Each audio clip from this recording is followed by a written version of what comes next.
Yes, and Locomotion tracking very well for the review. We're looking forward to that. Sydney take on Carlton in the next semi-final. Saturday night, ANZ Stadium, and the Swannies. 9 goals they went down by. Cunningham and Biggs come in. McGlynn goes out the car. Gary Rowan has been omitted, so that is a big out for the Sydney Swans. A couple of young fellas getting their opportunity. Dan Hanbury, by the way, will play game number 100. Nick Malcheski, 150. They take on the Blues. Richmond by 20 points, and they are unchanged. Cade Simpson will play game number 200. Waite was sensational, as was Nick Duigan, who was a late inclusion for Brock McLean. What a great footy story that was. This is up at ANZ Stadium. Before I get the boys' tips, I've got a question for you all. What did all 4 matches in last weekend's first week of the finals have in common? Each of the first scores of the match was a behind. Oi. Mike Pike kicked a point, Jay Potter a point, shut up Sam, Aaron Edwards a point, and there was a rush behind. As a result, our great friends at sportsbet.com.au have decided to offer another great money-back special this weekend. In both semis, if the first score of the matches are behind, Sportsbet will refund first goal scorer bets up to $100. They gave away $100,000 last week as part of their finals money back specials. Conditions apply.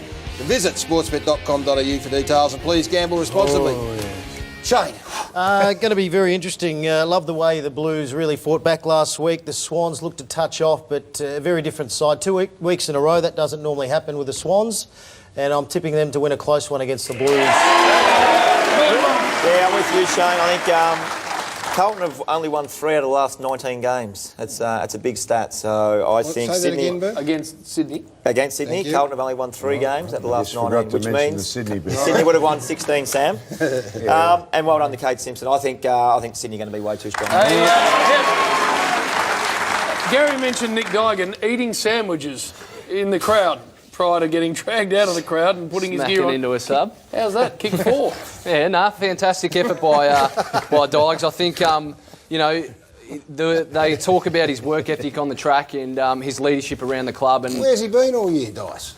True, where has he been, Gaz? I don't know. No, popped up for 4. Yep, fantastic effort by him, and I hope he goes well again this week. How would you go playing footy with a foot long in your guts, Dice? I'll actually smack a fair bit game day, so I reckon I'll be all right. What do you smack before you go out and play? Mate, whatever's in the fridge, leftover pasta. Kate Turner whip something up for you? No, Kate can't cook, she's no good.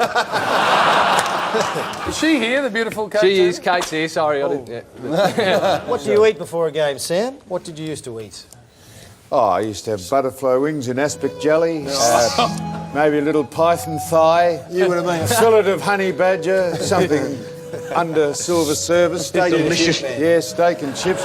We wonder why we only kicked 7-7 against Richmond. We had a steak and eggs in the club at 11 o'clock and wonder why we couldn't bloody run. It was like having a kilogram of steak in your guts. Yeah, that's exactly what it was. Yeah. Hey, they used to think the protein and used to build you up, and this is why Essendon embarked on the supplements program to try. And... Can Carlton win this game, Foster?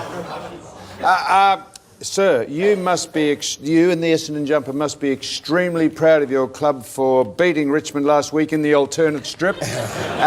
Very, very good effort by the Bombers. And back to that old one. Second week. And James Hurdle feel absolutely buoyed by that great win. And again, the Bombers go up in the alternate strip to play the Swans. Yes. And I wouldn't be surprised if the Bombers in the alternate strip. 6. No, I would like to think the Bombers could win, but I don't know if they can. So I'm going for the Swans, but good luck to the Bombers. Did you tip, Gary? I thought Carlton were great, but I'm a big Sydney man. They will bounce back savagely. Now we'll move on to the other big issue of this particular season, that being the lawyers at Essendon, the people who've dominated the entire AFL landscape throughout 2013. We can tell you tonight that they're still at it, and at this time they've actually dragged another AFL footy club into the legal mire that is in relation to the Asada investigation. The Bombers solicitors have issued defamation action against Carlton Football Club, and specifically Greg Swan, the Chief Executive Officer of Carlton. What they've demanded is that he apologise for his use of the cheat word, which he used in a radio interview during the week with Kevin Bartlett on SEN. We felt we deserved it because I was asked that yesterday, and I mean, Essendon cheated, simple as that. So they lost their points and lost their picks, and the AFL fined them. So we were the next cab off the rank. That's Greg Swan on SEN during the week. He had no comment to make about this situation when we spoke to him this afternoon. We know that other Blues officials are well aware of this action laid against them and Swan in particular by Essendon. They're quite bemused by it. They just feel that there's other things for that particular footy club to worry about at the moment. Now, obviously, they haven't got a coach, Essendon. They haven't got a footy operations manager. They don't have a high performance manager, no doctor, and they've got a CEO who's in interim capacity only. And we'll speak about their coaching vacancy in a moment.